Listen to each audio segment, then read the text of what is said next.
Good morning to our audience in the United States. Good afternoon to those joining from Ethiopia and across Africa. I'm Damon Wilson, and I'm the new president and CEO of the National Endowment for Democracy. Joining you here from our new headquarters on Pennsylvania Avenue in Washington. I want to thank all of you for joining us today for our program, Ethiopia, Where is it headed? I'm delighted that my first public program with the endowment is focused on such a timely, important issue. Ethiopia's transition 3 years ago captured the world's attention. Now it seems threatened by numerous challenges. One of the continent's largest countries and the host of the African Union, Ethiopia's political, economic, and security developments have broader implications for the Horn and East Africa, and indeed the entire continent. Its ability to resolve these challenges in a peaceful, inclusive, and democratic manner could offer lessons for other democratic transitions. Ethiopia is and will continue to be a priority country and partner for the endowment. We are committed through events such as this and our grant-making program to local civil society to support those on the ground working toward a democratic Ethiopia.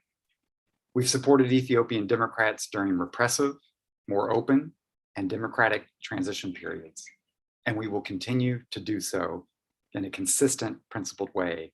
I'm delighted that we have some terrific experts joining us today, including key voices from Ethiopia. And I'm especially pleased that we have two of our board members joining the discussion, Ambassador Ruben Brigidi and Professor Scott Taylor. So thanks to all of our speakers, and thanks to all of you, our audience, for joining us today. And a shout out to the NED Africa and NED Public Affairs teams for pulling us together today. I want to encourage all of you to engage. Feel free to submit any questions you may have via email to asknedevents@ned.org. And feel free to engage in the discussion using the hashtag NEDDemocracy, that's NE-Democracy, on social media platforms. I'm going to now hand over to Scott Taylor to kick off our program. Scott's not only a NED board member, he's also, of course, a professor in the School of Foreign Service at Georgetown University, Vice Dean for Diversity, Equity, and Inclusion, and a former director of Georgetown's African Studies program. So Scott, over to you, sir. Thank you very much, Damon. And good morning, good afternoon, wherever you are. As Damon said, we at the NED are delighted to be able to host this event today. 3 years ago, after the appointment of Abiy Ahmed as Prime Minister, the NED hosted a public event highlighting how Ethiopian leaders and the international community could support a democratic transition in Ethiopia. That event and the people and the period before and after was marked with great optimism and a sense of so-called Abiy mania. Political prisoners were released, exiled opposition politicians and media institutions were welcomed back to Ethiopia, and the state of emergency was lifted.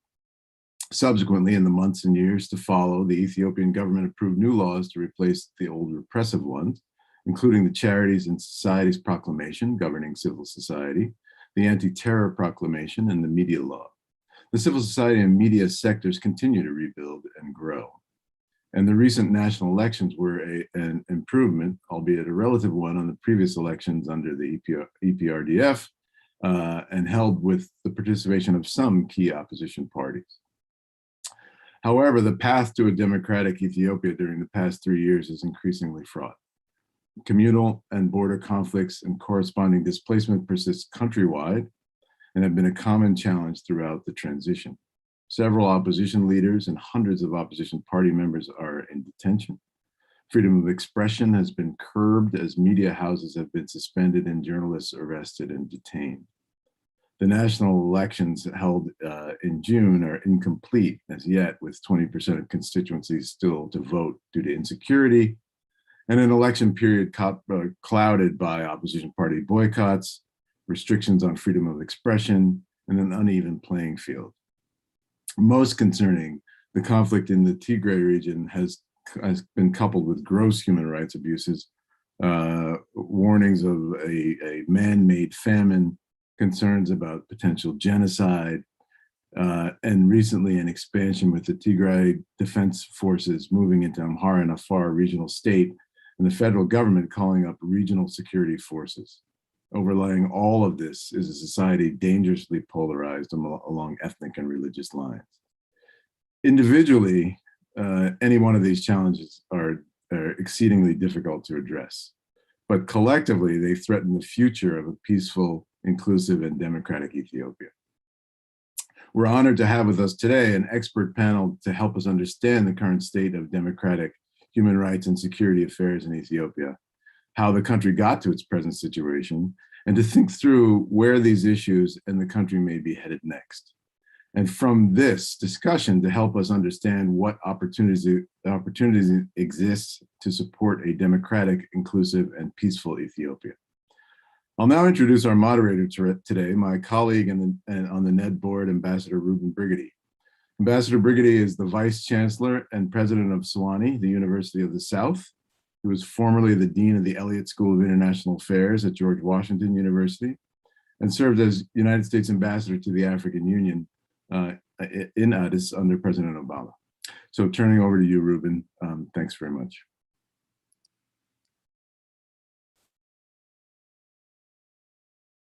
Yes, the phrase of the decade, you're muted. Thanks, Scott, my good friend, ladies and gentlemen, good morning, good afternoon, wherever you are in the world. Scott, as you spoke about in your introduction, there are a lot of issues to dive into in the current context in Ethiopia, from the recent elections to ongoing national and regional security challenges, and from relationships between Ethiopian citizens and between the Ethiopian government and its non-governmental sector. We're going to hope to get to most of these issues, and the goal of the panel is to understand the root causes of each challenge, how they're interrelated, and most importantly, how Ethiopian leaders and civil society can tackle these issues with the support of the international community to advance a peaceful, inclusive, and democratic Ethiopia. And we will have time for audience questions and answers. We have an all-star panel with us covering 2 time zones in the United States and 3 different continents. We would have gotten a 4th continent, but we couldn't get the penguins in Antarctica awake early this morning. But we're thrilled with the folks that we have. We have an excellent panel of Ethiopian human rights and democracy activists and experts with us today. By way of introduction, we have William Davison, who is joining us from London. William is the senior analyst for Ethiopia at the International Crisis Group and previously covered Ethiopia as a foreign correspondent. Merskerem Geset joins us from Nairobi. She is a human rights lawyer and a board member of the Ethiopian human rights organizations Timran and Lawyers for Human Rights. She is also a member of the UN Human Rights Council Working Group on Women and Girls and was recently appointed to the Ethiopian Human Rights Commission as the Commissioner for Women and Girls' Rights. She is participating today in her personal capacity. Finally, we have Befekadu Hailu, who joins us from Addis Ababa. He is a journalist, democracy activist, and co-founder and executive director of the Center for the Advancement of Rights and Democracy, or CARD. He was also a founder of the Zone 9 Bloggers Collective. So with that, let's begin. And let's start with a focus on elections. So elections in approximately 80% of Ethiopia's constituencies were held on June 21st, and the remaining constituencies are scheduled to vote on September 6th. In results that were announced on July 10th, Prime Minister Abiy's Prosperity Party won 410 of 436 constituencies. The Prosperity Party was expected to win, but had a stronger showing than predicted, especially in Addis Ababa, where the party won 100% of the seats. So first, since you're on the ground, Befekadu, can you help us contextualize the election results? So what exactly happened and why? And what do you think it means? And given that this was Prime Minister Abiy's first election and of the reconstituted and centralized Prosperity Party, what have we learned about the PP? And what do we think they want to do with their majority? Befekadu. Thank you, Ambassador Ruben. I also want to start by thanking NED for organizing this webinar. It's very timely and important. Well, the election results were shocking for many of us, more than we had expected. Of course, we anticipated that the Prosperity Party might win, but we did not expect landslide victories almost everywhere, especially the results of Addis Ababa were shocking, and it was like deja vu moment for me. It ended pretty like the previous elections of 2009, 2010, and 2015. Probably the difference that we have observed is the independence of the relative independence of the National Election Board, as well as the courts have functioned in a relatively independent way. We have seen some debates between the board and the parties at court, and the courts have been deciding against previous decisions of the national. So that is probably the only difference from the previous two general elections. Maybe the lesson from these elections is that election board's independence could only contribute to the credibility of results, not about the fairness of the processes nor the results. That's why I think the National Election Board of Ethiopia has never officially called the election free and fair in their statements. Rather, the board used terms like peaceful and credible.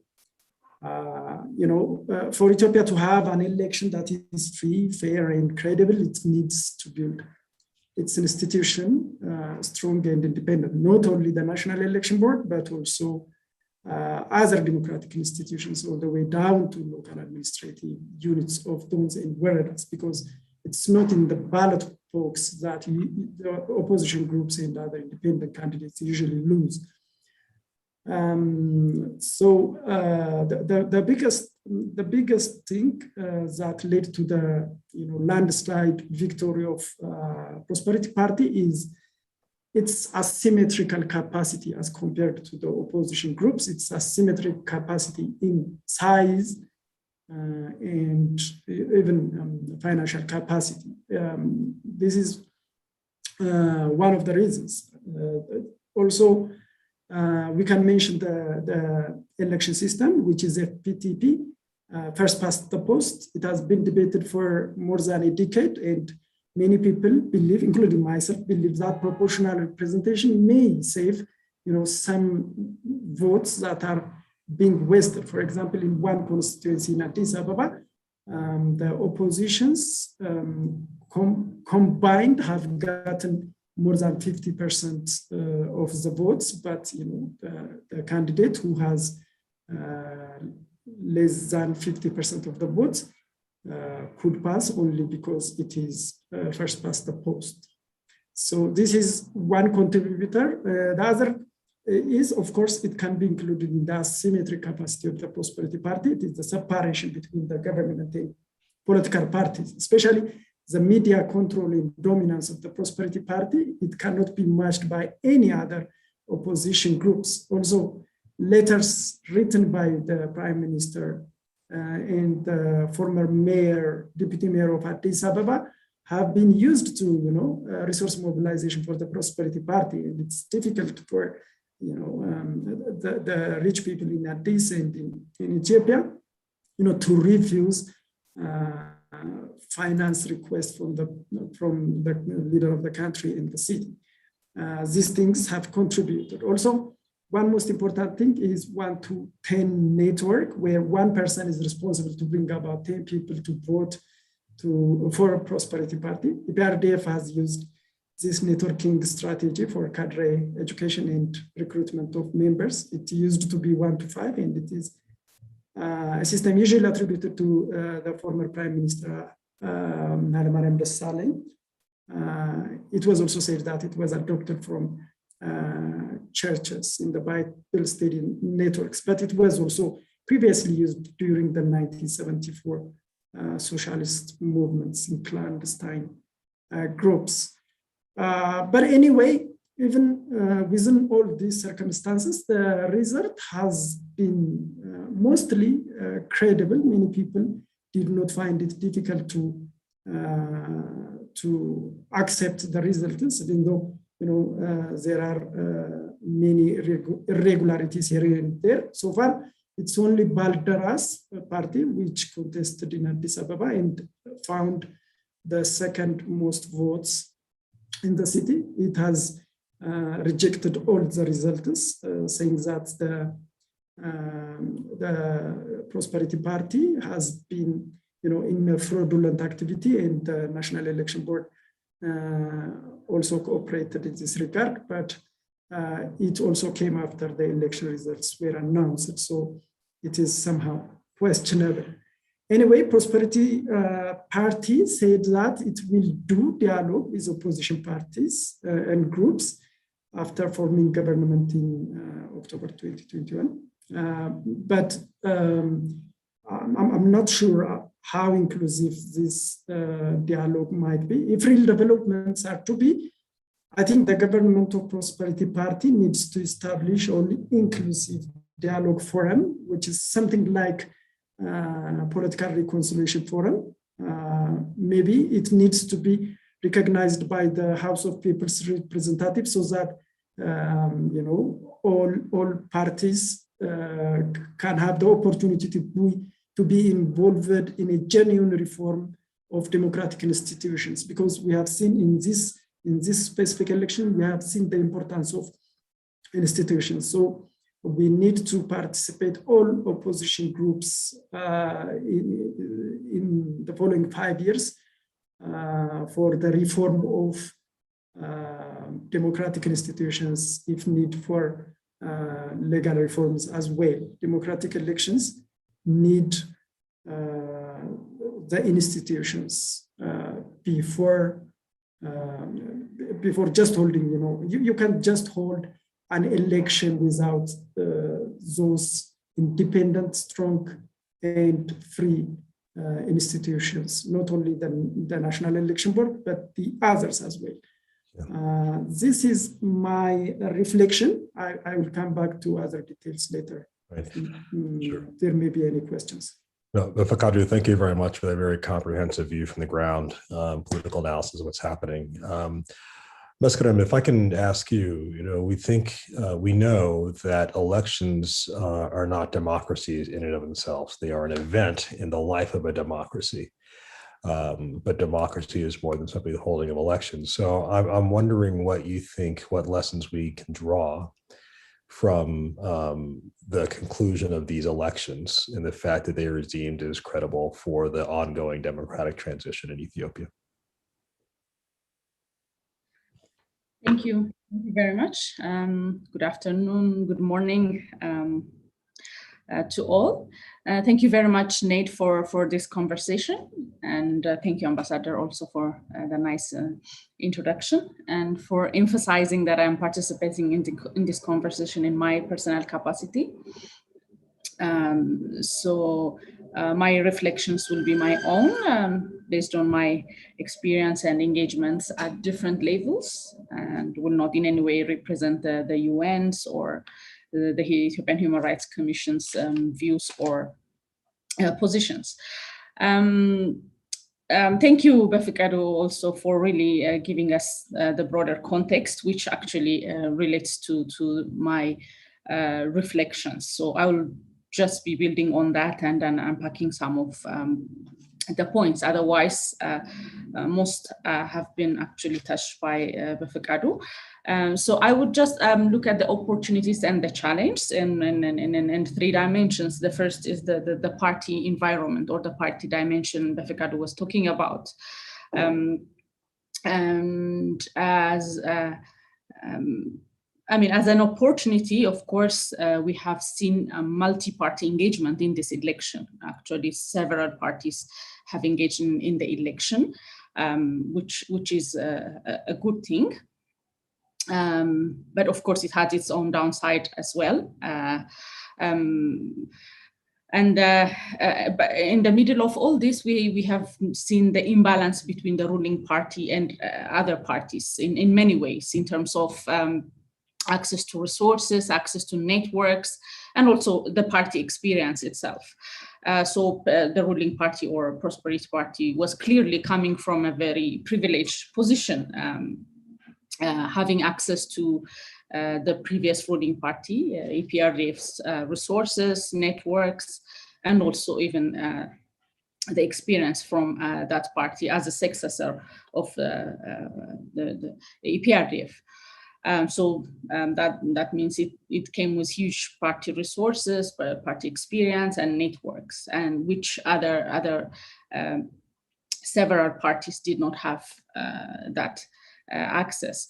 And also the ruling party, being the government also, as was also I mentioned earlier, had access to so many government resources and networks that were easily used by the ruling party. So this is also an access that the others did not have. When it comes to also media, we saw a challenge for many parties, and in particular also minority parties, having to struggle to get more access to media. We have seen media reporting a lot of government's achievements, in a way showcasing the ruling party's success, which also has reflected in gaining public trust for the ruling party. And also the advantage that the ruling party had also, in leading the transition and the reforms that have been also counted as an achievement and which gained public trust in a way. So all this party environment tells us that it is good to have more parties engaging, but the space for a more inclusive political structure was a bit challenging for them because of the privilege of the ruling party. And they didn't have time also to organize themselves in a manner that can really penetrate all this access challenge. In as much as so much effort was invested on this election by government institutions, state-based organizations, international organizations, and civil society, as we have seen, as Befekadu called it, shocking. Yes, the result was not parallel to the investments that the parties have received. And how much this old privilege have translated in the disparities on the election result was really clear. But on a positive side, as also Befekadu mentioned, the parties, in more or less majority of the parties who participated in the election have settled that the election was peaceful and credible to an extent, and then they were determined for a peaceful transition to the new government. And this is a very good opportunity as we are talking about Ethiopia's transition. In as much as the results are shocking, parties are, we were not, hearing many stories of election rigging or similar complaints by the parties. And coming to the other dimension is the institutional dimension. This was also hinted by Befekadu. The legal and institutional environment was also enabling the reform of the electoral system itself through the law. It was a welcomed and positive aspect, and the strong building a strong, independent, credible national electoral board is also one of the opportunities. And we have seen to an extent that the board attempted to prove its independence, credibility, and also competence. But it's challenging that the board is new, in quotation, a new or a young institution, if we are talking about the reformed National Electoral Board. So there were a lot of capacity limitations, resource limitations, which reflected in irregularities. A lot of irregularities were actually observed in the election, as reported by National Human Rights Institution and civil societies and international organizations. So this is the challenge as we are talking about the transition. But having strong institutions, or being on the way to have a more independent, strong, and competent institution is also an opportunity. And this also is linked to an independent judiciary. Of course, there is a long way to go in terms of ensuring judicial independence, but the step has started, as we have seen during the election, where we had the special bench dealing with electoral disputes. And the last point, the last dimension I want to bring as an opportunity is also the strong and independent oversight by civil society and independent national human rights institution. We have seen civil society more than ever in coalitions or also independently engaging to a great extent in close monitoring of the election. Beyond a simple electoral observation, in many ways, civil society have engaged and monitored. That's an opportunity to build on even in the future. And again, this relates to strong institutions I was talking about earlier, but in the particular context of oversight, having an independent oversight, looking at the Ethiopian Human Rights Commission's work during the election is also uninteresting. The commission had engaged in human rights monitoring during the election. And this independent and strong institution is still in a reform, of course, young as the electoral board, but it has proved to add value to the independent oversight, especially from a human rights perspective.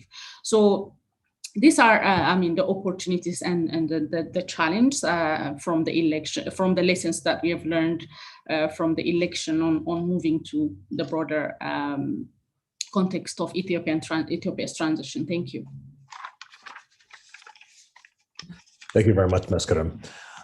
These election and democracy challenges are challenges in and of themselves, but if that weren't enough, they were taking place against the backdrop of a major security challenge for the whole country, starting in the north in Tigray.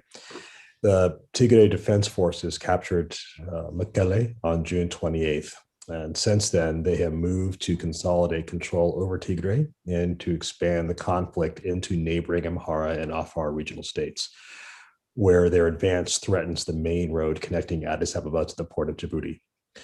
The federal government has expanded its recruiting efforts and called into federal service the police and security forces of various regional governments. The federal and state governments continue to restrict humanitarian access and aid to Tigray, and electrical power, and telecoms and internet access remain limited in the region. Outside of Tigray, insecurity remains a challenge across the country, with rebel groups fighting in Benishgal Gumuz, the Oromia Liberation Army attacking federal troops in Oromia, and increased conflict between Afar and Somali regional states. So, William, as an observer of these, let me ask you, it appears that the civil war in Tigray has shifted in the past month and it's expanding. And can you talk more about this expansion, what the motivations are from the different sides and what you think their end games are? What does this mean for humanitarian access? And ultimately, do you think what does it mean for calls for a ceasefire and a negotiated settlement? Sure. Thank you very much, Ambassador, and thank you to Ned for the invitation to speak at this panel today. I think what we're seeing, what we've seen over the last few weeks, is a very major shift in what the conflict map looks like, with that federal withdrawal from much of Tigray, but not Western Tigray, we should note. And then, as you mentioned, this offensive from the Tigrayan forces. We have to be very careful to say Tigrayan forces, not Tigray Defense Forces these days. But we've seen that expansion into Amhara and Afar.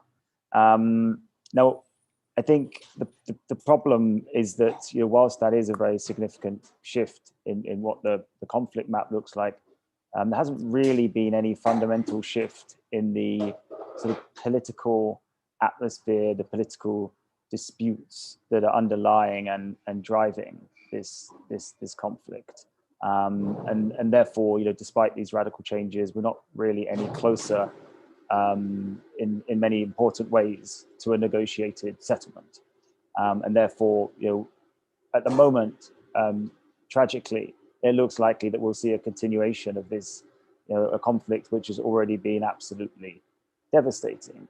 And we should note that when we say things like devastating, well, we know roughly how many people are in humanitarian need in Tigray and surrounding areas, but we have no idea how many Ethiopian combatants have died in this war. We have no idea how many Eritrean soldiers have died in this war. We have no idea how many people are injured. We have no idea how many civilians in Tigray have died or been injured in this war. So, just something to note when we talk about these political events in Ethiopia, incredibly destructive. But there was apparently, no real focus from Ethiopian journalists, Ethiopian civil society, on trying to establish some of these critical details, which would help us quantify and scale just what a calamity is befalling the country. With regards to what's been going on with regards to the Tigrayan offensive, I think the key understanding here is that there were probably various reasons that the federal government gave up on its interim administration in Tigray and withdrew its forces from everywhere but Western Tigray. I think they included major battlefield reversals in June as the Tigrayan armed resistance first consolidated after that initial sort of successful assault from the federal and Eritrean and Amhara forces last year. The Tigrayan forces survived, consolidated, and then gained the capabilities to strike back. We then had a situation where the federal government was militarily struggling.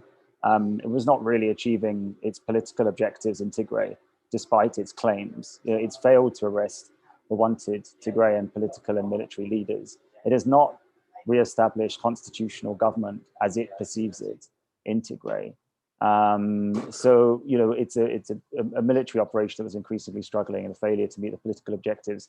You combine that with the considerable international pressure that was growing on the government, sort of maybe initiated by the European Union with some cuts to budget support programs, but then the Biden administration obviously swinging into action, making this a priority, absolutely insistent that this conflict had to come to an end and the humanitarian crisis had to be addressed. Notably, plenty of talk of threatening the government's international financing from international institutions. And I think it was a combination of those factors that led to the federal withdrawal. But with the federal withdrawal, that did not mean a return to try and solve the disputes with Tigrayan leaders via peaceful politics. It was just another phase of the conflict. So as the federal government withdrew, the key services to Tigray were once again cut, as they were when the federal government first intervened. And the humanitarian access to Tigray, which had gradually improved, although access within Tigray was difficult because of the fighting in the rebel-held areas. But as soon as the federal government withdrew, humanitarian access was blocked, essentially. So there was a blockade upon Tigray. It was that which led primarily to the Tigrayan offensive. The Tigrayan leadership, whether for right or for wrong, considered themselves to be ascendant militarily. Well, they were not going to sit back and allow themselves to be asphyxiated by the federal government, as the federal government attempted to do in the lead up to the war and as occurred in the first few weeks of the war. That is what led to the Tigrayan offensive. And then in terms of, lots of commentary, criticism, the federal government sought a ceasefire, announced a unilateral ceasefire. Why was that not accepted by the Tigrayan leadership? Well, whether people like it or not, a key objective of the Tigrayan armed resistance is to restore what they consider to be Tigray's territorial integrity, or a return to the status quo ante. That means not just the restoration of what they consider to be Tigray's legitimately elected government, the TPLF government, but also the exit of all forces, the foreign forces from Eritrea, but also an end to the Amhara region's control of what has been administered as Western Tigray throughout the federal era. So the gambits that the federal government made was, we have withdrawn our troops and we have, offered a ceasefire. Maybe if the Tigray leadership said, okay, we will cooperate with you, or we will trust you on that, and by doing so, we will accept this Amhara region control of Western Tigray. Perhaps there would have been, that would not have led to this Tigrayan offensive, but they were not going to do that, and I don't think they are prepared to do that. And that's, again, why we see this Tigrayan offensive. And if you look at the statements of the Tigrayan leadership, notably one of the key commanders, Tzadkan Gebretense, the former ENDF chief of staff in the border war with Eritrea.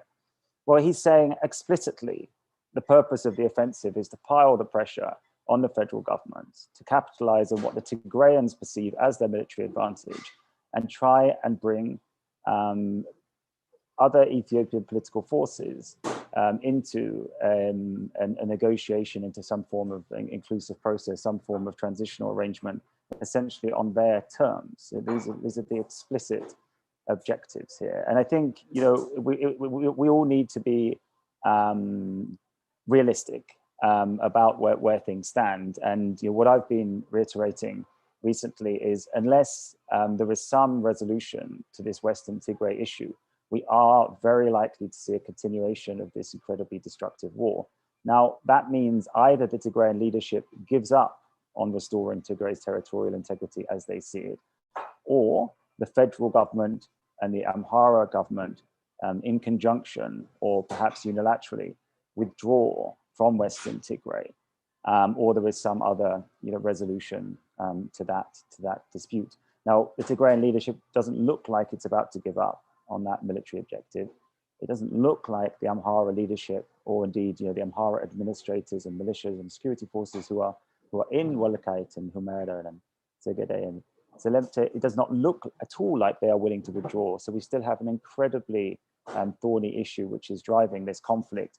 And the explicit objective of the Tigrayan armed Tigrayan forces is to keep pushing until they achieve their objectives, both military and political. Now, I don't want to go too deep into the humanitarian issue, but just to say that if we're going to get a sustainable scaling up of the humanitarian relief operation that is needed, given the severity of the crisis there, the conflict has to end. And I have just tried to explain why there is no real immediate prospect for the conflict ending. So I know it's very depressing, but simply, unless we can find some sort of political way through this to end the fighting sustainably, we are not going to see an adequate humanitarian relief operation. You're muted. Yep. Thank you very much for that very sobering analysis with regard to the fighting inside Ethiopia. And I'm wondering, before we go back to our other panelists, if you could also take a moment to zoom out a little bit and talk about what you think the implications of the fighting are inside Ethiopia for stability in the Horn as a whole. Yeah, very quickly, Ambassador. I mean, I think that you've stated, what the Tigray military objectives are. So then it's a question of people working out, how is that going to play out on the battlefield, unless they can see a political exit here. Now, of course, therefore, it's a very dynamic situation. You've mentioned the insurgencies in Oromia and Beni Shangul. Look, there's no way that those are such strong armed resistance movements as what is being presented by the Tigrayan forces. But of course, if the Tigrayan forces continue to prevail over the federal forces and the regional forces allied with them, including the Oromia security forces, well, that will provide increased impetus and opportunity for those other armed movements. We know that the TPLF was a very, very unpopular political entity in Ethiopia, but these days it is fighting to some degree for the rights of Ethiopians, nationalities and peoples, for the multinational federal system. And what these other insurgencies share in common, and I don't think they are cooperating that much, but one thing they share in common is fighting again for the rights as provided under this federal system. So we see the potential for some sort of coalition of armed movements coalescing there, particularly if the federal and allied regional security apparatuses continue to weaken. There's no reason to think, of course, that the federal forces and those allied with them will give way, but I do think that the pressure is increasing on the government, whether that's within the military, within the ruling party, because of these insurgencies. We have a chronically difficult economic conditions in Ethiopia, which I think are really being tested to the limits at the moment.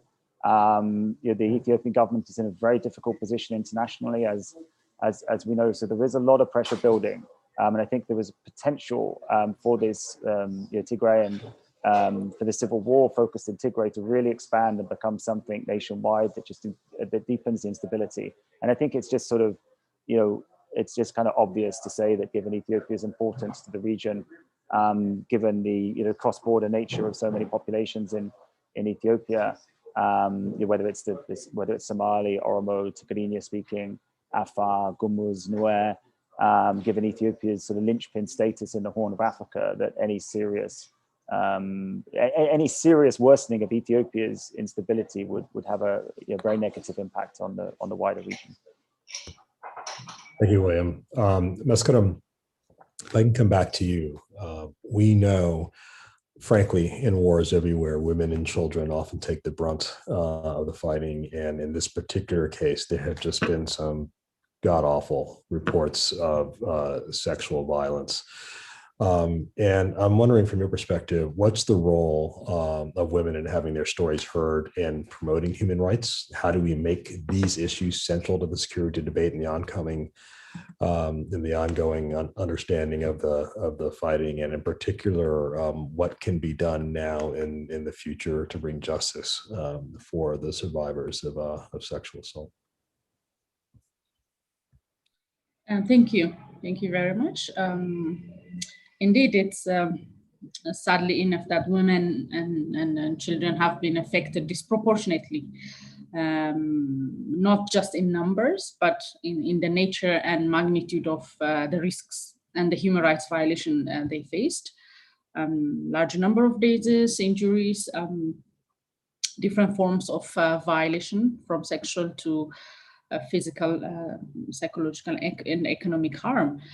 As you say, the reports have showed, a large number of women and children in this picture, and many of them have been displaced from homes, and they have suffered life-threatening risks and violence while on the move, and also in different IDP shelters. But also for many who have not been displaced, have also equally shared this disproportionate harm. And to the question that how much these women and children have been, part of the stories, how much we have amplified their stories is really, they have been mostly reported in numbers, I would say. If I have to generalize, they have been mostly reported in numbers, without human stories, without human faces. And there have been really limited opportunities for the women and children survivors of all this violence to have their stories heard, and also to shape the narratives about themselves. There could be explanation that many give, that due to security reasons, it was not possible for many to go on the ground and for close monitoring and documentation. That's one of the explanations we hear. Some women's rights organizations have attempted to remotely follow up the situation of women and children in these conflict areas, and to some extent bring the voices of grassroots women's rights organizations from the conflict areas to shape some of the advocacy activities that they do. And through statements and other advocacy activities, they have been urging the government and other local and international actors to pay attention to the stories of these women and children.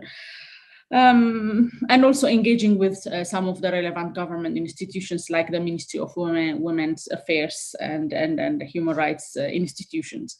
But still, I would say that the direct engagement with the survivors of the survivors of this violences has been really limited, and limited stories from themselves were coming in the whole scenario.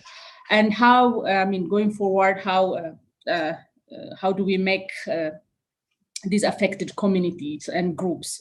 Central to the discourse, I think it requires a very targeted approach, or to have targeted measures. Stakeholders would need to design approach to bring them at the table at any level. I mean, this can be facilitated by the civil society organizations working on the ground, national institutions and international organizations, to an extent possible to reach to these communities.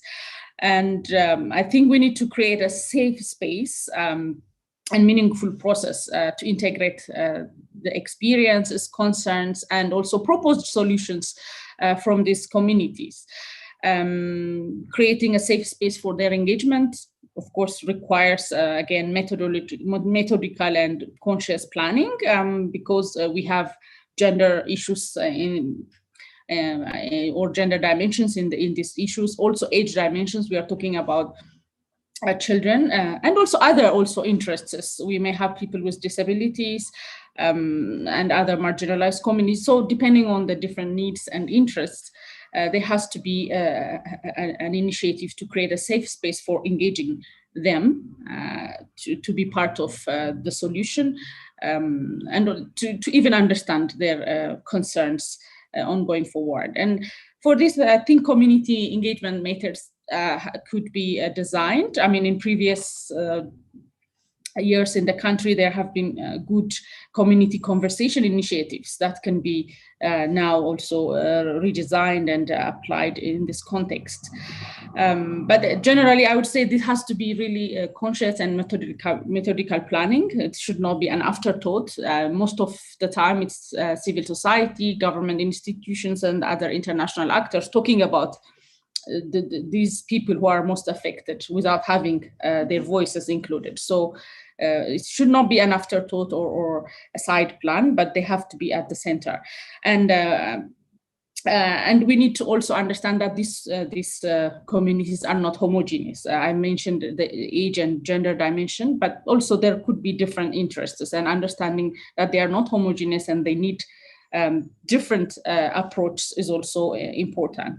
And in concluding how to engage them, I think I would say generally we need to move beyond, the humanitarian front of conflict or security story about this, the humanitarian dimension of security or conflict story about these communities. They are, of course, affected, but they should not always be presented as vulnerable people in need of protection and that we need to rescue them. They are also part of the solution. They have voices, they are decision makers, and they are also drivers of the change and the solution that we want. And this attitude need to develop among those stakeholders who are working in the area. And lastly, on how to bring human rights and justice in this conversation,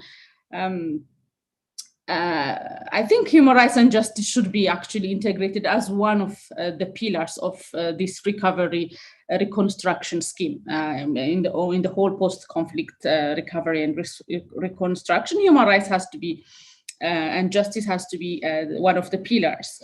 But of course, for some of the cases, we might need to allow some community structures or approaches to be in play as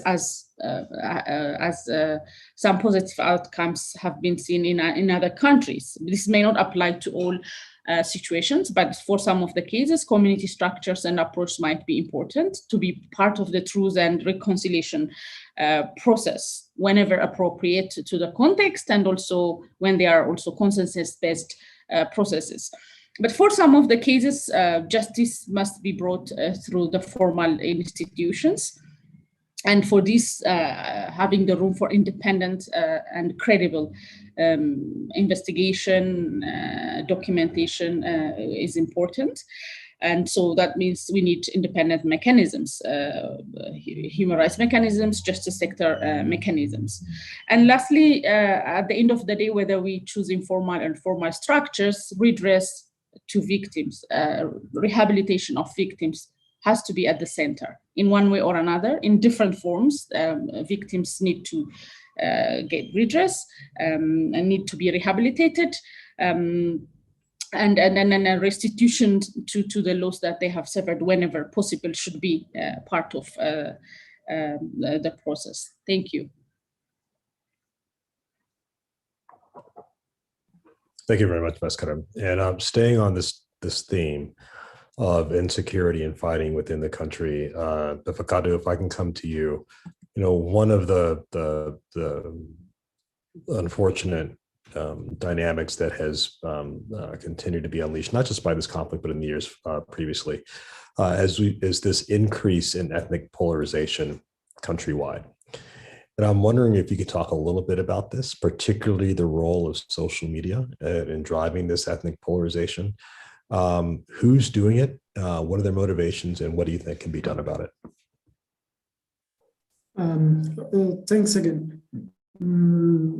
The social media, as we know it is easy, cheap, and fast way of networking and communicating. So it is really helpful to challenge repressive governments like ours. But however, it is also a platform where subject authority doesn't really matter. Unfortunately, the people who have the subject authority in some matters usually prefer to keep quiet in times of crisis, probably due to fear of prosecution. So people who have no subject authority, who have little understanding of the context and the reality, would start speaking and radicalize already, radicalizing situation. So in this circumstances, anyone with good campaigning skills can set his or her agenda. And most usually, in the case of repressive regimes like Ethiopia, it is the government and its supporters who can effectively use this kind of opportunity. It is the government or its supporters, but also non-state actors, such as political activists and especially local and diaspora YouTubers, contributed a lot for the radicalization and ethnicization of every political steps in the country. And mostly the victims are their misinformed audiences. So these YouTubers and Facebookers, some of them are actually apparently doing it for money. They are paid by political interest groups or by YouTube itself. But sometimes they do it for recognition because it kind of makes you popular. And some others are actually thinking that they are doing the right thing. In any way, their audiences are being misinformed and ill-informed. So that's pretty much the problem. In the past months, usually, it is either highly influential political figures or government officials who start hateful conversation. The majority of the social media users only propagate what has been started by influential political figures in probably public gatherings or in mainstream media. So this has been observed in the October and June violences during 2019 violences in Oromia. We have seen it in the past 9 months violence of Tigray, in the years of violence in Benishangul Gumuz regional state, and also in West Oromia. I mean, from these areas or anything related to these violences and conflicts has always been, charged with radicalized misinformation. So, by the way, it's not only the social media that is radicalized, it is also the traditional media that is equally divided along ethnic lines and narratives. For that matter, some of the media organizations actually founded to serve ethnic purposes or ethnic nationalism. So competing to one another is in the essential nature of their organization. So they are also involved in the ethnic division.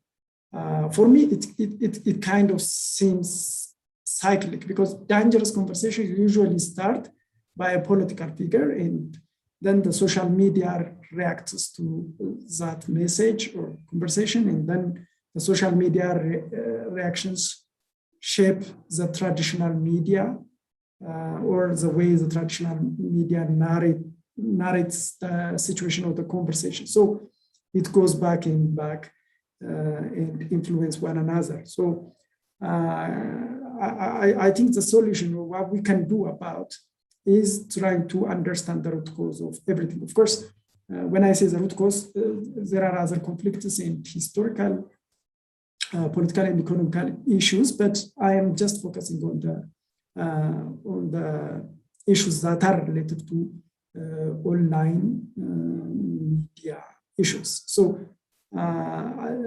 I think the root causes for the negative role of the social media can be categorized in 5. The first one is low level of digital media literacy. In general, there is low literacy rate in the country, but the digital media literacy rate is very low. And since we don't have strong media organizations that are credible enough,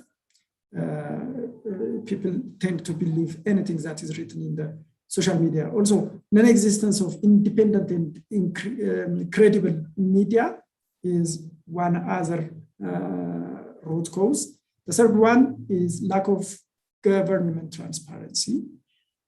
Fourthly, we can mention lesser efforts of independent fact-checking. There are only about 2 recently becoming very popular platforms for fact-checking. They're named as Ethiopian and fact-check, but their capacity is limited. The number of contents or misinformation contents that they fact-check every week is very low as compared to the number of false information that are being released in the social media platforms.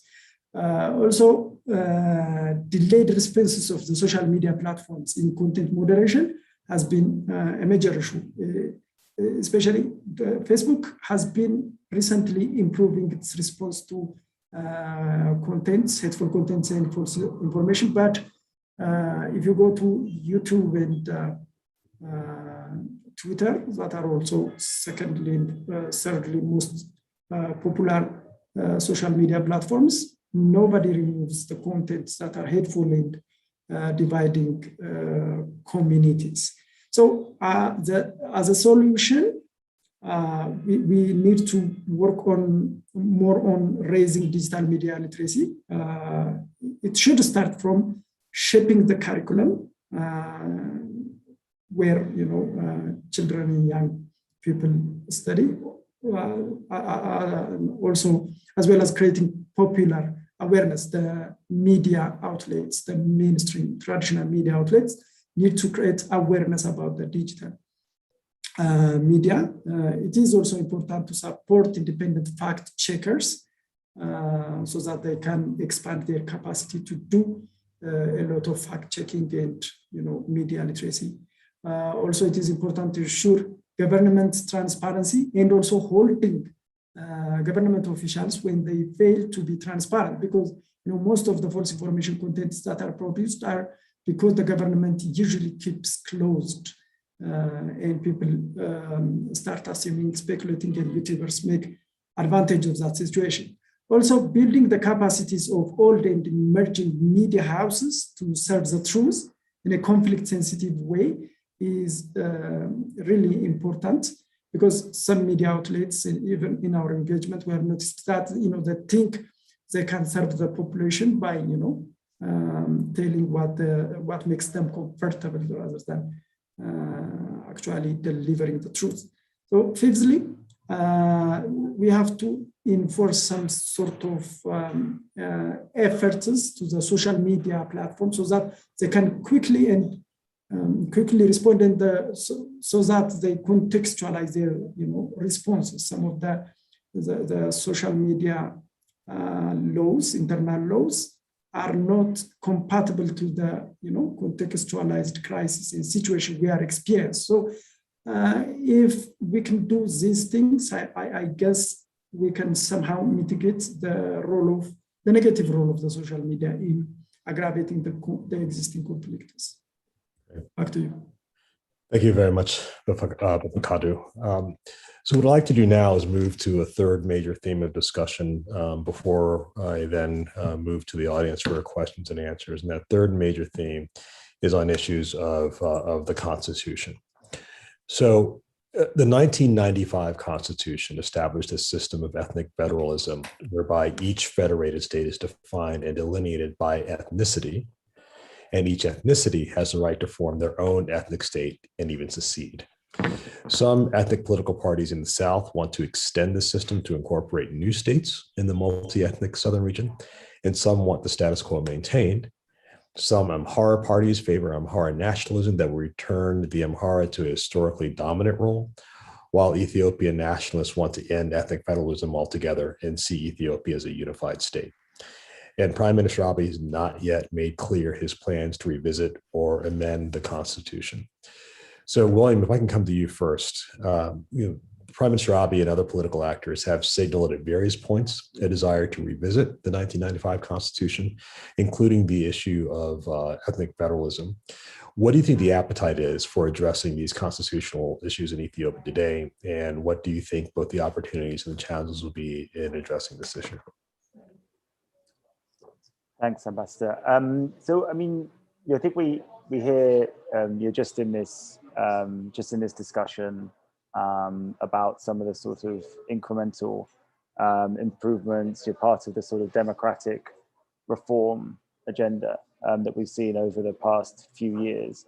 But I would say that the big failing of the transition and ultimately, therefore, the failure of this election was the sort of inability to accommodate all of Ethiopia's key political actors, and notably those with an ethnic focus to their activities.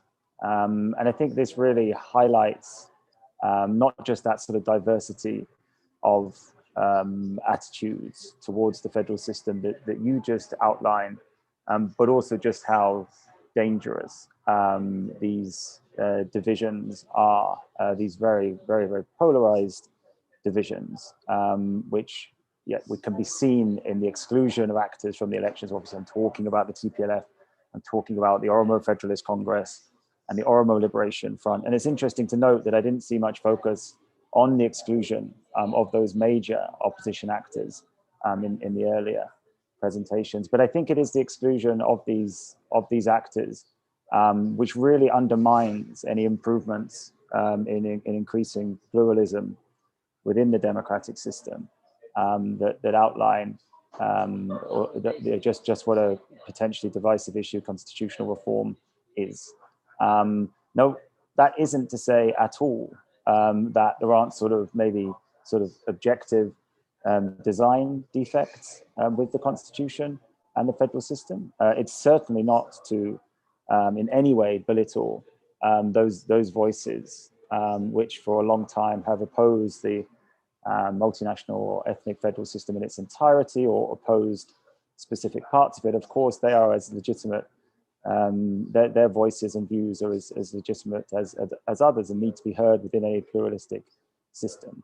But it is the very divisive ideological debates which run through Ethiopian politics, fed also by difficult socioeconomic conditions, maladministration, authoritarianism. But it's these very divisive ideological debates about the role of identity in politics and in state structures. These are the key political questions, and that essentially is what a constitutional reform process should be tackling. Now, it's certainly it's not for me to start being prescriptive. I think we can all come up with ideas about things that need to change, but this is about the process, and I find it unlikely, to the extent that I think it's very risky, that a successful constitutional reform process could be carried out whilst key political actors, especially those with an ethnic focus, are, whoever's fault it may be, are excluded from the formal political process. So there needs to be a process of political reconciliation. There needs to be an accommodation with those actors that are excluded, that command large constituencies, popular constituencies. We think it hasn't been tested at the ballot box because they didn't compete, but we think they command popular support. They need to be brought back into the process through a process of reconciliation, a process of inclusive and comprehensive dialogue, as organizations like Crisis Group and observers like myself just reiterate time and time. And after that, then you will have the type of platform where all of those diverse voices with their differing views about how the state should be structured. And I think we should note there's very few voices calling for a unitary state. We're talking about different forms of federalism here, and the role of ethnicity and the balance of power between central and sub-federal governments. We're not talking about unitary state. There's very few actors calling for unitary state. But I think it's only when we have that platform, that inclusivity, then all the Ethiopian voices can make themselves heard, and hopefully some form of consensus would emerge out of it. I mean, I should just say, not sit on the fence too much. I think outsiders looking at the system, probably some kind of fairly gradualistic, incremental approach to reform makes sense. Something where you focus on areas of agreement, like enhanced democratization. So you're working on these legislative, institutional, democratic reforms that we've heard my fellow panelists talk about. These low-hanging fruit that people can agree on. Improve public administration, improve democratic participation, improve the functioning of the federal system, and then gradually tackle the more divisive kind of structural elements of the system over time. I think, given the political fragilities and volatility in Ethiopia, that is the kind of approach at Crisis Group we broadly favor. But again, it's certainly not for voices like ours to be particularly prescriptive, especially at this stage, about what reform of the constitutional system should entail. Sure. William, thank you for that. But Befekadu, if I can come briefly back to you from your position on the ground in Addis Ababa, what do you think, what are the conversations that are happening there with regard to constitutional reform, particularly on this issue of ethnic federalism, and what do you see are the possibilities for the way forward?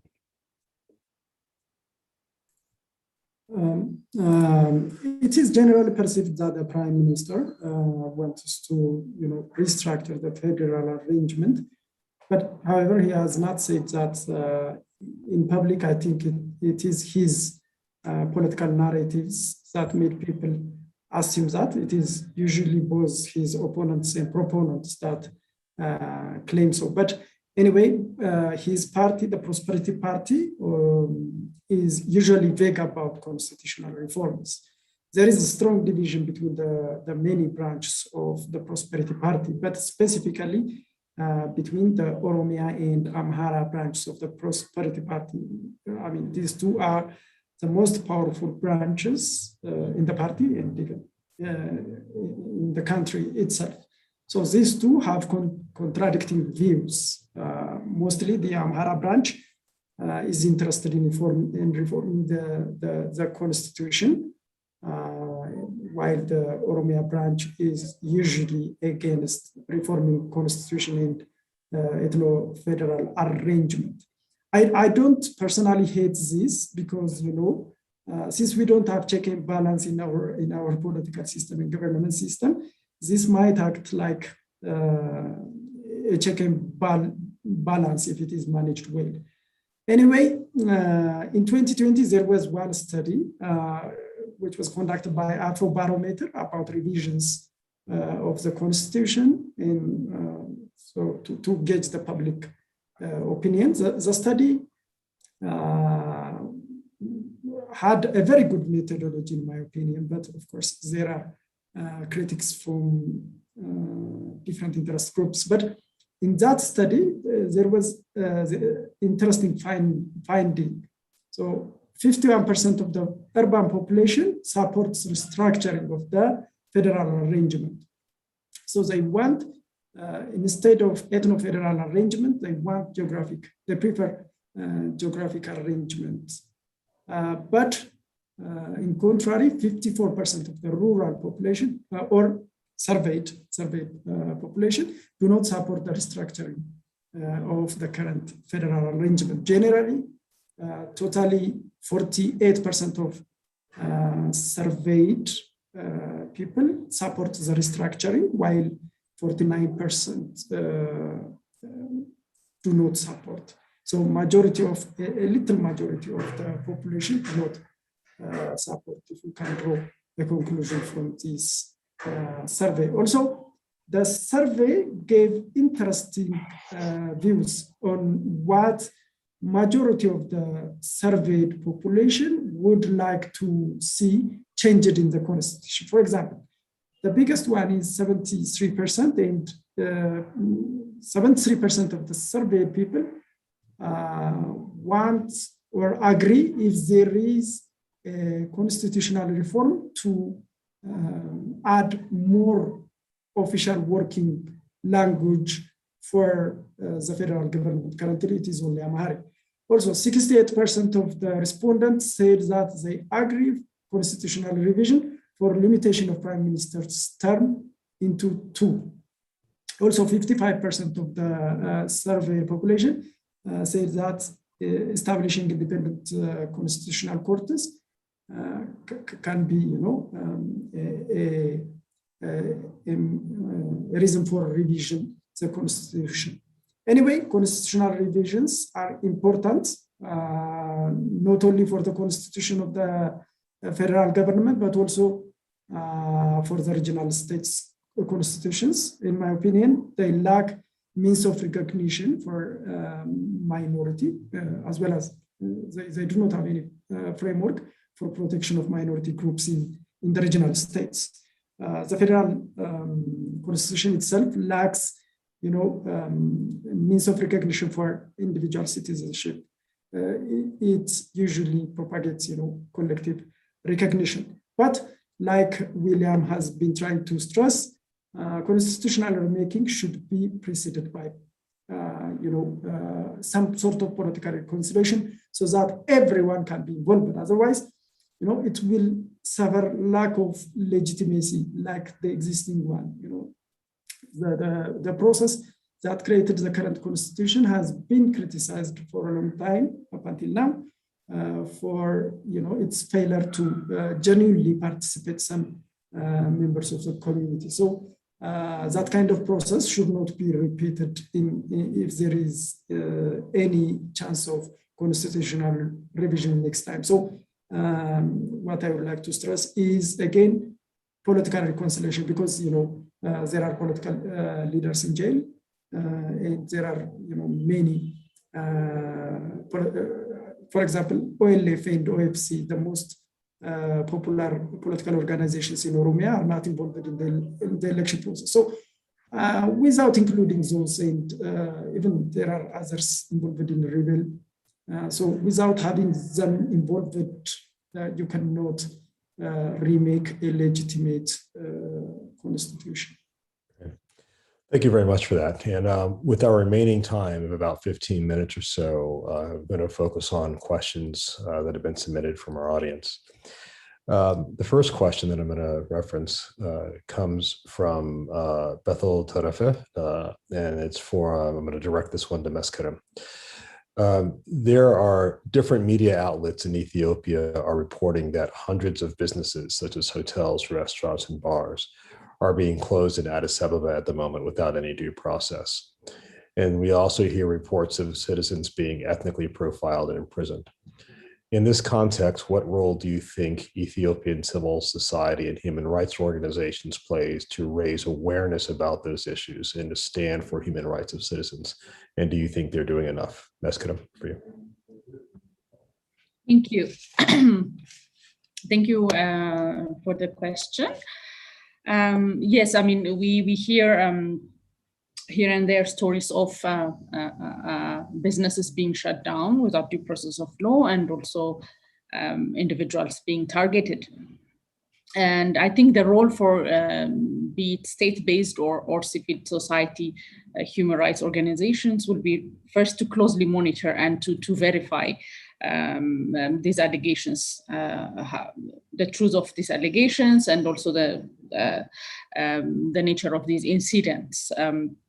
I think that would be a key role for human rights institutions in general, in the form of civil society or state institutions. That's what I think we have been lacking in these days. A close monitoring by civil society is very much lacking in my view. Again, as I said earlier at the beginning, I'm sharing my personal observation, and for the question that whether civil society is doing enough, I would say I don't find it enough that civil society is really closely monitoring and reporting on these issues. The public has this reported cases, and it could be reported on social media or other media, and then we really don't know what the extent of these situations are. So instead of civil society, instead of either being silent or being also, how can I put it? Instead of also, sometimes we see civil society sharing this information among the different groups. But beyond sharing those information, I think civil society needs to go on the ground and monitor, document, and then report these incidents, making them known to the public in the first place, the truth or the extent of these situations, and also taking action in terms of urging government authorities to take measures against actions that are taken without due process, because whatever the case, government has the obligation to do things in a legally acceptable manner. So the civil society need really to stand up in terms of voicing any violations along these lines. But I don't want to also put the burden on civil society. Of course, human rights commissions or national institutions also should be very proactive on this in monitoring and reporting, and also challenging government if the allegations are found to be true. And at this time, we hear here and there people are investigating, people are following it, but I have not come across with a solid information or a solid measure taken by a civil society or another human rights group. Thank you. The next question comes from former U.S. Assistant Secretary of State for African Affairs, Herman Cohen. And he writes, and I'm going to direct this question to William, is it accurate to conclude that Ethiopia will not be peaceful unless there is a new constitution providing for a decentralized federal system? William, for you. You're muted. Does he mean the constitution on paper does allow for a decentralized system, right? Is he saying that there needs to be a more decentralized system? Let's assume that's what he's asking. Yes. Okay. Well, I think so if we take the Tigray question and get beyond the current carnage, my understanding of the position of the TPLF, maybe sort of Tigray nationalist elite, is that with the dissolution of the EPIDF and the breakdown of that system, which allowed for sort of protection for minority states' rights with the equal voting share, 25% for Tigray, despite its smaller population, that with the breakdown of that system, they do feel vulnerable to a sort of majoritarian dynamics, and so they would be looking at sort of minority states protections built in at the constitutional level, which don't exist. So if we're having a constitutional convention, which Tigray is actually participating in, rather than them fighting for independence or beginning to try and carve out a new nation state, which is a possibility, then I think that Tigrayan nationalist elite would arguably push him for sort of greater regional power in that sense. Otherwise, I think a lot of this is a question of implementation in terms of states' rights, let's say. There's plenty of autonomy provided for in paper. Again, the EPRDF system, authoritarian system, democratic centralism meant that there was uniformity of policy in practice across the federation and little autonomy in practice at the local, at the regional or sub-regional level. So you wouldn't necessarily need constitutional reforms for that. You would just need a different form of political system where you actually had the autonomy that was granted on paper occurring in practice. And I think that would arguably be beneficial for Ethiopia in many regards. If you had local politicians who were more accountable to local taxpayers, let's say, rather than Ethiopian politicians at every level just scrabbling for resources coming from the region or coming from the center, and then ultimately coming from external sources as well. I think some sort of downward accountability, your actual implementation of fiscal federalism or great implementation would be beneficial. Generally, an enhanced democratic system should mean greater capability for policy making and implementation at regional and sub-regional level. That doesn't really need constitutional changes. It just needs a system to work better and to have politicians and civil servants who are more autonomous, more capable, and more accountable to the people. Thank you, William. Let me offer the next question to Befekadu, and it comes from Stefan Zued. I hope I pronounced that correctly. The question is this: tying the themes of elections and security together, how do you think that security has impacted the integrity of the elections? For example, Befekadu, you cited asymmetrical resources among different political parties. And we also saw security prevent candidates from standing or campaigning. For example, women were significantly less likely to campaign for opposition parties because they were afraid of the risk of doing so. So how has the security situation affected the elections and the quality of the elections and the results? Befekadu.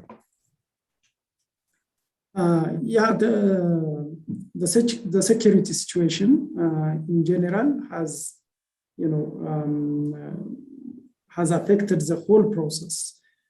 For example, some of the election constitutions did not have their polling back in June. The reason is the security situation in the area, so they are postponed to September 6th. So that is one thing, but in general, even previously, before the election day approaches, there were sabotage of political demonstrations in the name of security. So opposition groups were denied the opportunity to publicly demonstrate, and also the process of organizing their members and mobilizing their members for the opposition has always been difficult, and the excuses are usually, non-state actors. For example, in Amhara, if we take Izema, in Amhara, it has experienced, at least in 4 places, it has experienced challenges to hold meetings, because some youngsters disrupted the meetings. But in an attempt that I myself personally tried to confirm whether those individuals were backed by the government or by the Prosperity Party in the region or not, the information that I have actually implies that the government security has been involved, at least it let them go, disrupt those meetings. So the role of the security in this regard is to protect whoever is gathering or assembling or demonstrating. If the opponents have any other interest to do similar gatherings, or if they want to protest the meetings, they can protest them peacefully outside of the meeting hall also. But since it is usually backed by the regional states, it was not possible for them all. In Somali region, 3 opposition groups and other independent candidates actually released a statement at one point saying that the process is extremely difficult for them because of the involvement of the security officials. And the voters registration process was extremely fraudulent because of the involvement of the local officials. So the election board was finally forced to suspend the voting in that region in June. So it is one of the regions that without security reasons, without sole security reasons, whose election is scheduled for September 6th. So yes, apparently the security situation, and also since due to the lack of separation between state and party, the security force is obedient to the state and to the ruling party or government officials, local or higher officials. So it has, of course, affected the whole process. It must have been mentioned as one of the reasons for the shocking result that I have been referring to earlier. Thank you very much. And let me ask the final question from our audience that I'm going to unfortunately have time to get to. I'm going to direct this one to William. It's from Negose Tafa. And Ato Negose asks, do you think the US and the EU, who knew of the TPLF's ideology and past history, including its lack of popularity amongst Ethiopians, do you believe that the EU and the US negatively contributed to the current stalemate? And what impact do the disastrous outcomes of external interventions by Western governments in places like Afghanistan, Libya, and Syria, and Yemen, et cetera, how much do those external failures motivate the current government of Ethiopia to stick to its guns?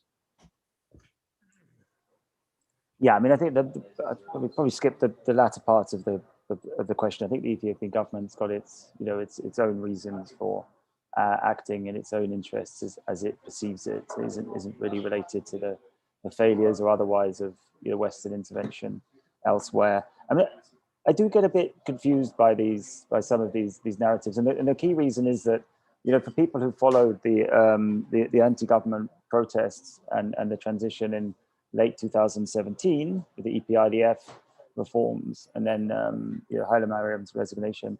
The US was incredibly enthusiastic about these changes. I think, everyone was worried about, the authoritarian response to the anti-government protests and the pressure that was building then.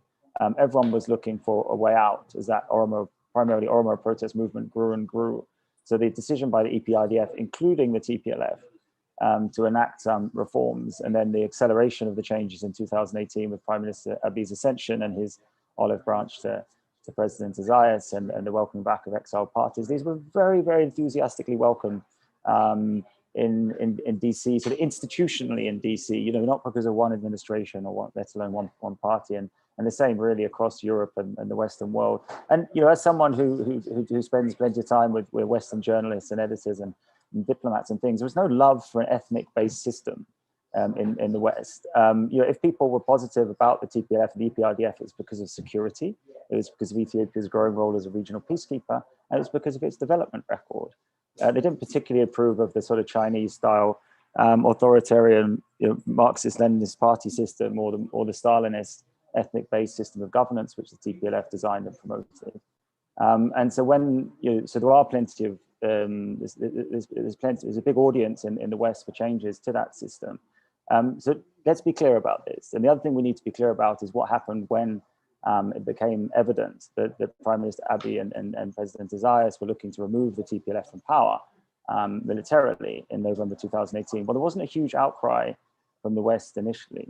There was a lot of quiet and I would say tacit support from the Trump administration for the intervention. It was only when the grave human rights abuses came out, the grave humanitarian situation came out, and it came to more and more people's realization that this war was an utter disaster for Ethiopia, largely because of the popular Tigrayan support for the positions of the Tigrayan leadership, that this Western pressure grew and grew. I think that's the reality of the situation. That's the reality of the situation that Ethiopian elites need to grapple with. They need to stop externalizing their problems. This is an Ethiopian civil war.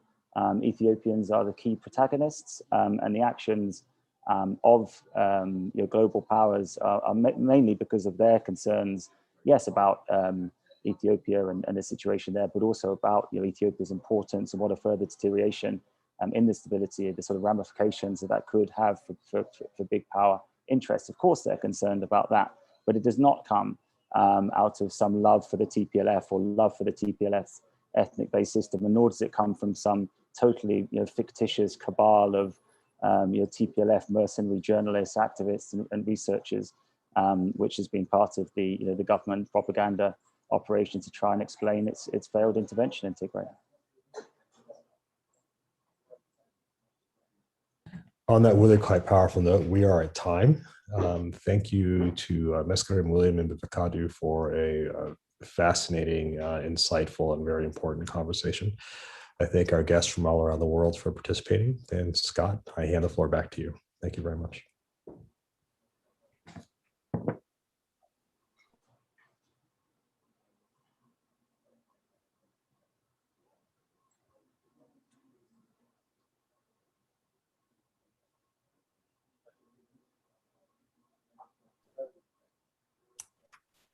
Sorry, I thought you were talking about the other Scott, so for a second, so I'm sorry to be slow in the response. Thank you, Ruben, for moderating this terrific panel.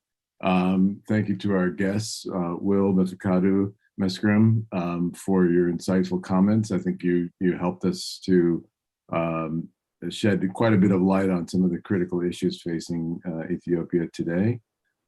We will continue to watch with interest and stay engaged in the politics and the developments in the region and in the country.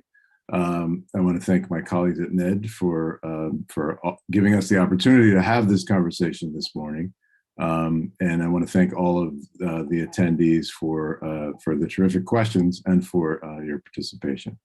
Thanks very much.